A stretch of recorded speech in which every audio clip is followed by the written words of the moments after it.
Yo, what up? Coming at you with another book review. Today we got Giovanni's Room by James Baldwin. I'm sorry if you hear some yelling. My roommate is watching football on the other side of the wall, and he's super into it. So, going right into this, James Baldwin, if you haven't heard of him, he's one of the most prominent figures in civil rights activism. One of the most known black intellectualists, and he's along with Martin Luther King, Langston Hughes, Malcolm X. He's right up there with him if you haven't heard of him. He passed away in 1987, but there's been a few movies made about his writings here in the last few years. One of them, I Am Not Your Negro, and the other one, If Beale Street Could Talk. Check those out if you haven't seen them. They're both good. And then when I mainly knew him from Sonny's Blues in college, had to read that. It's not a play; it's a short story. I had to read this short story a few times in different classes in college, and this is actually the first book I've read by him. So it was just kind of surprising to me because I'd heard about him so many times and watched so much stuff. Most of my classes in college focused around the 1950s and 1960s, both in literature and philosophy, just kind of by my own choice. You kind of get a choice every semester of which classes you want to pick through, and I always focused in that area and those decades. I was really fascinated with the Beat Generation, and that kind of sparked my interest in literature, as a passion. And then from the 1950s on to the 1960s, and of course that goes with civil rights. And so a lot of my philosophy classes was philosophy of race. I had a class that just focused on MLK and Malcolm X. And then from the 1960s I went to the 1970s, and then I started backtracking, and now I've hit the 1930s, the 1920s. Now I'm kind of in the early 1900s and the 1890s.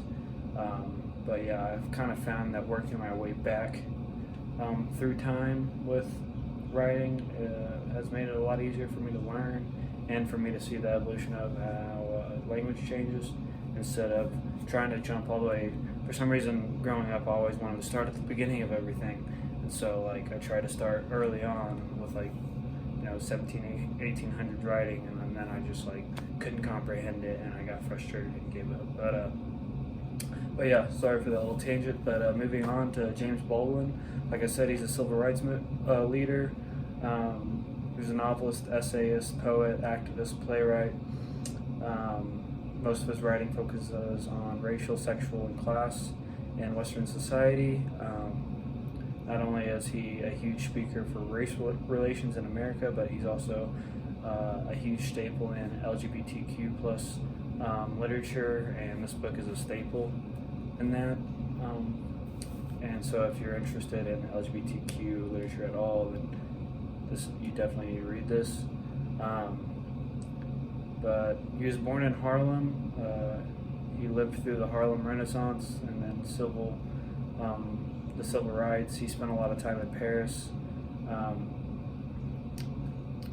So much time that I kind of see him kind of half French, and he got to really see how different the world is compared to America and their stances on homosexuality and race.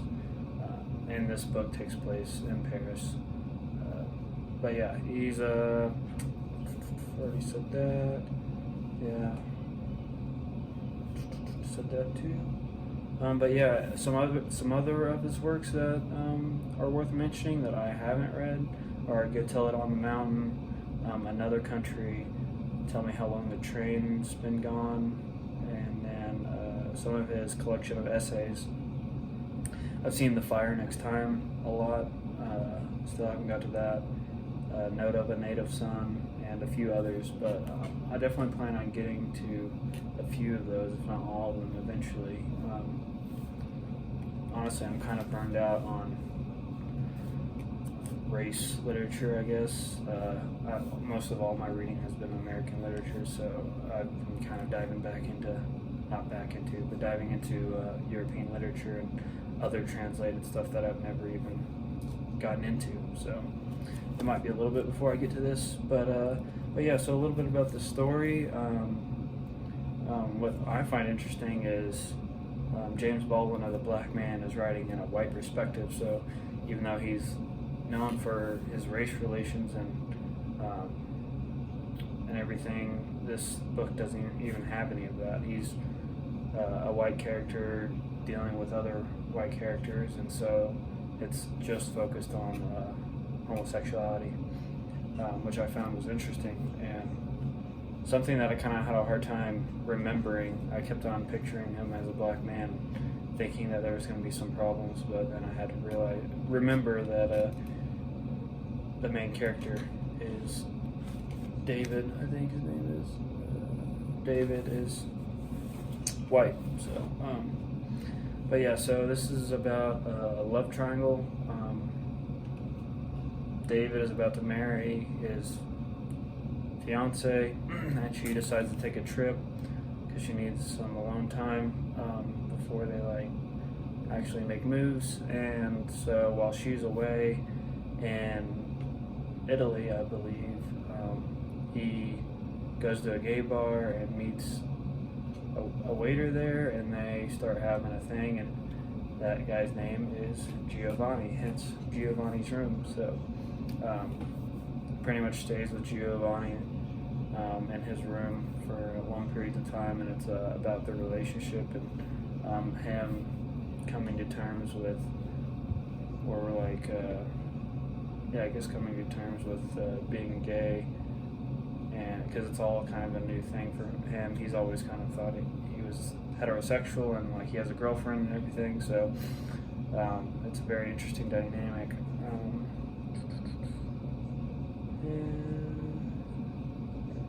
I need to read and then talk instead of talk and then figure out that I've already said half the stuff.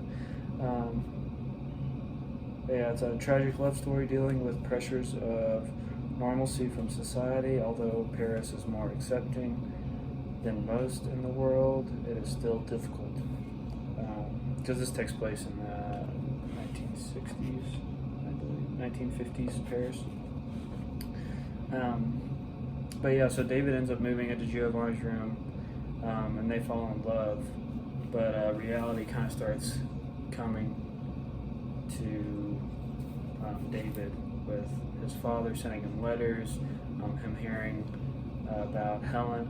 I have Hella, but I feel like it's Helen. Either Helen or Hella, his fiance. He hears from her, and he doesn't really know what to do, whether he should abandon his past life or continue. But I won't spoil anything, so I'll let you read it to find out. But yeah, so this is definitely an interesting story. It's sad. It shows you the complexity of being homosexual in a very heterosexual society. And honestly, I haven't read much, if not any, LGBTQ literature until this past year. And what else have I read? I read Call Me By Your Name, which is another good one, and something else. But speaking of that, I just rewatched Portrait of a Lady on Fire, which is a fantastic film. It's kind of, the girl version of this, where this woman, is supposed to go get married, and then she ends up falling in love with another woman. But if you haven't seen that, definitely check it out. It's all subtitles. It's on Hulu, and then also Moonlight is one of my favorite. Both of those are some of the best movies I've seen that's come out in the past 5 years. So definitely check both those out if you haven't seen it, and probably some of the best love stories I've ever seen portrayed on film. But yeah, so if you haven't heard of James Baldwin, definitely check him out. Check out his films, and then check out those stories if you're interested. But thanks for listening.